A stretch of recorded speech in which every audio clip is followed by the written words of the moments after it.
the record, please. Morning, Your Honor. Attorney Benjamin Stolpen, appearing on behalf of the city of Burton. Thank you. Mr. Renfro, if you would state your name. Christopher Allen, House of Renfro.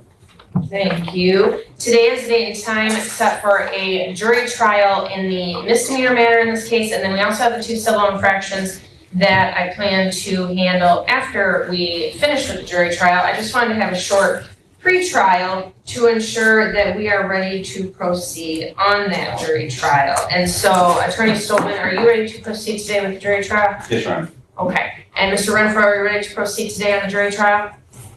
I'm always ready to defend myself, but I still do not consent. I still do not consent to these trials. These are done on fraud for the tickets were what initiated the stop. And now you're trying to get me on a crime that hasn't even been, we haven't dealt with the initial problem here.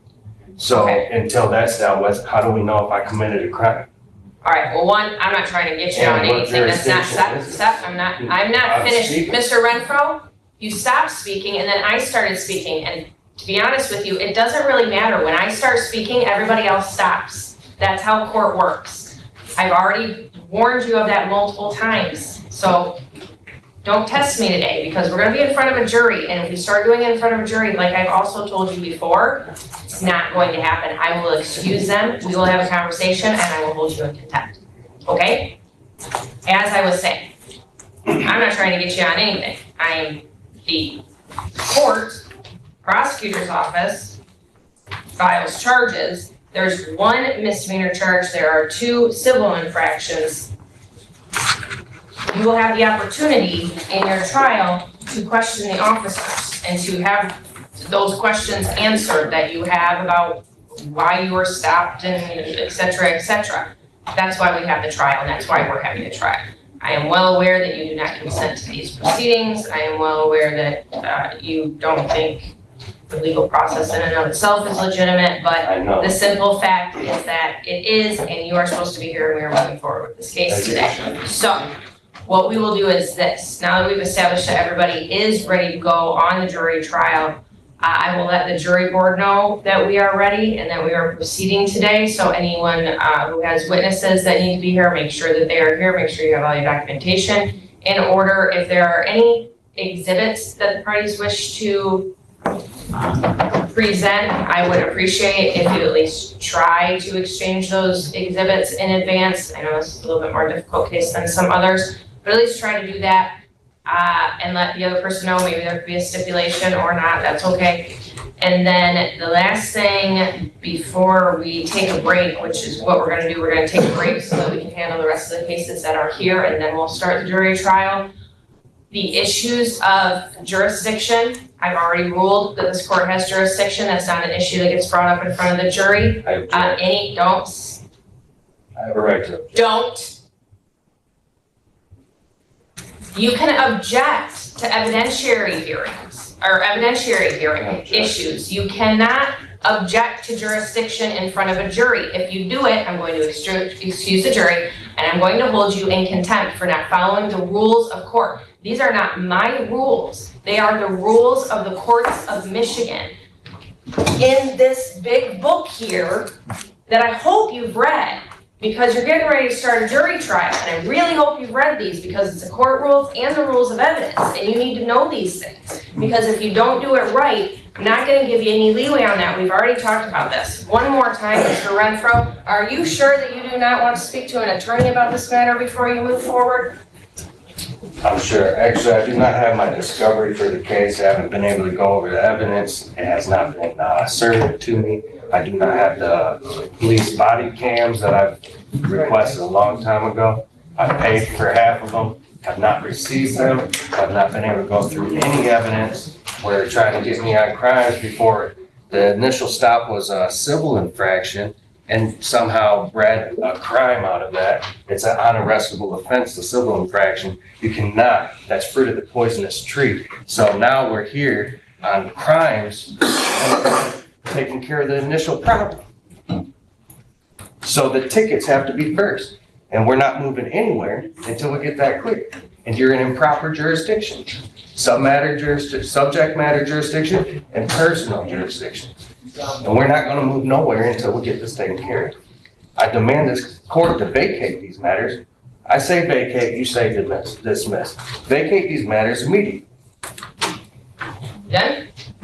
One, I've already said that I'm not going to vacate, and dismiss is the right word, I already said that. Two, I've already said that jurisdiction is appropriate, we have subject matter jurisdiction in this matter, we also have personal jurisdiction, subject matter jurisdictions, because you're in a criminal court in the state of Michigan, and that is what we are dealing with. In fact, it's a misdemeanor, so you're in the right criminal court, being district court, so we have subject matter jurisdiction. We have personal jurisdiction over you because it alleges that this matter happened in Burton, and Burton is in the jurisdiction of the 67th District Court. So we have both personal and subject matter jurisdiction. Those issues are laid to rest. If you want to bring them up again, you can bring them up on appeal. You will not bring them up again in this hearing because we are getting ready to start a jury trial, and those are issues that are not appropriate to bring up in front of the jury.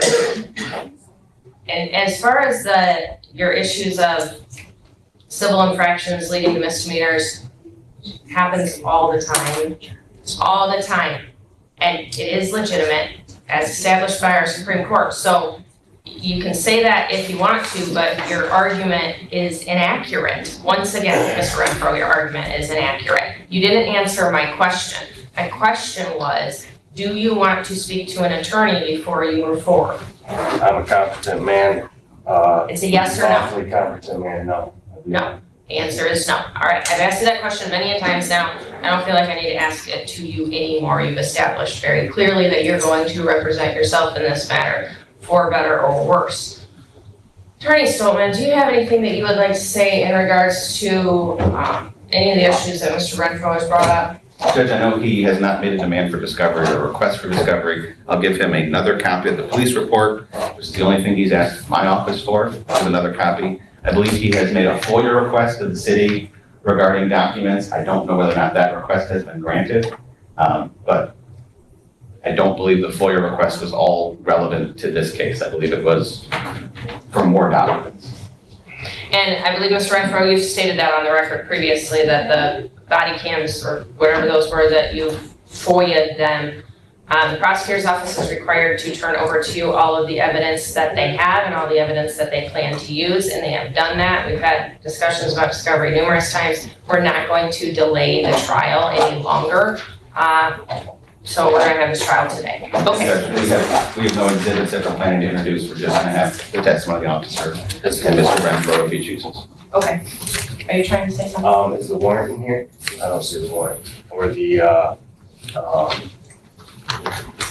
This is the second time you've been given those documents. Do you have the warrant from last time? Or the other time that someone gave you that? I've asked this court numerous of times for the discovery. I have to have it to fight in the trial. I have to have the exhibits to be able to see what's going on or the moves that were made to get me in this position. So that Answer the warrant, question, Mr. Renfro. The question was last time when they delivered to you the discovery after you refused it. Because you actually said you didn't want it because you were confused about how the court rules work. You got the discovery. Did you get the warrant in that discovery? It's not necessary, I didn't just so get you the know, but I'm gonna discovery. make sure that you have it. Do you have it or not? No. Okay, the answer is no. So here's what I'm going to do, unless there's an objection. I am going to provide the statements for probable cause as well as warrant and complaint copy out of the file. So Mr. Renfro has that. He doesn't have any complaints about not having it. Our Attorney Stoltman, do you have any objection to that? No. Okay, all right, so we'll make a copy of that, Mr. Renfro, and I, quite frankly, I'm pretty confident that this has already been given to you, but we'll make you another copy so that you have it right now. I can copy that. Okay, all right, we will pause on this matter and we will come back in not too long and we'll get started on that jury trial. Thank you, everybody. Thank you. Selena Spooner.